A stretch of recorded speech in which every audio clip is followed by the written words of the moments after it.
Hi friends, இன்றைக்கி நான் வத்த குழம்பு வைக்க போகிறேன். கல்சட்டியில் பூண்டு வத்த குழம்பு சிம்பிளாக. இன்றைக்கி பருப்பெல்லாம் போடல. கடுகு, மிளகா, வெந்தயம் இது மூணும் போட்டு எண்ணெய் ஊற்றியாச்சு. நல்லெண்ணெயில் பண்ணால் தான் நல்லாயிருக்கும். நல்லெண்ணெய் ஊற்றியாச்சு. உங்களுக்கு இங்கேருந்து கல்சட்டி தெரியுதான்னு தெரில. நல்லெண்ணெய் ஊற்றியாச்சு. கொஞ்சம் நிறையா ஊற்றுங்க.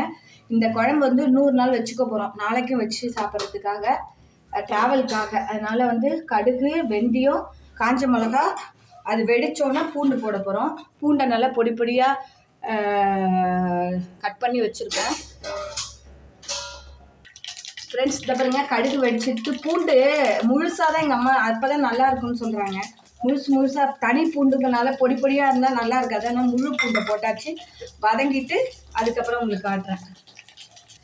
ஃப்ரெண்ட்ஸ், இதை பாருங்கள், நல்லா ப்ரௌனாக எடுத்து பூண்டு. இப்போ 1 ஸ்பூன் சாம்பார் பொடி, அதில் நல்லா நல்லெண்ணெயிலே ஃப்ரை பண்ணோம். அப்போ தான் நல்லா டேஸ்ட்டாக இருக்கும்.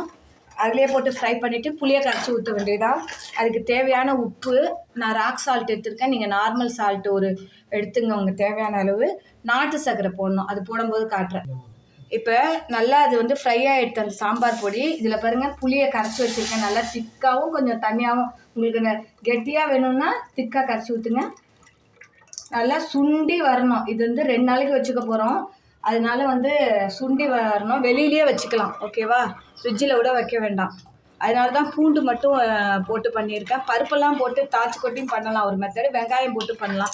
இது மாதிரி பண்ணுங்கள். சுண்டி வரும்போது காட்டுறேன்.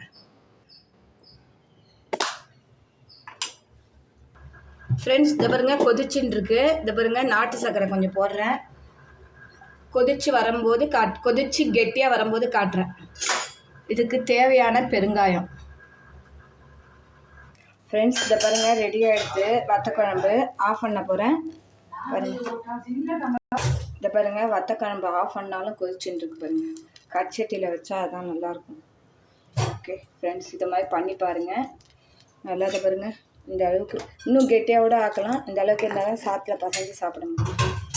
பிடிச்சிருந்தால் லைக் பண்ணி, ஷேர் பண்ணி, சப்ஸ்கிரைப் பண்ணுங்கள். வெந்தய தோசைக்கும் நல்லாயிருக்கும். இன்றைக்கி அதுதான் எங்கள் வீட்டில் பிரேக்ஃபாஸ்ட்.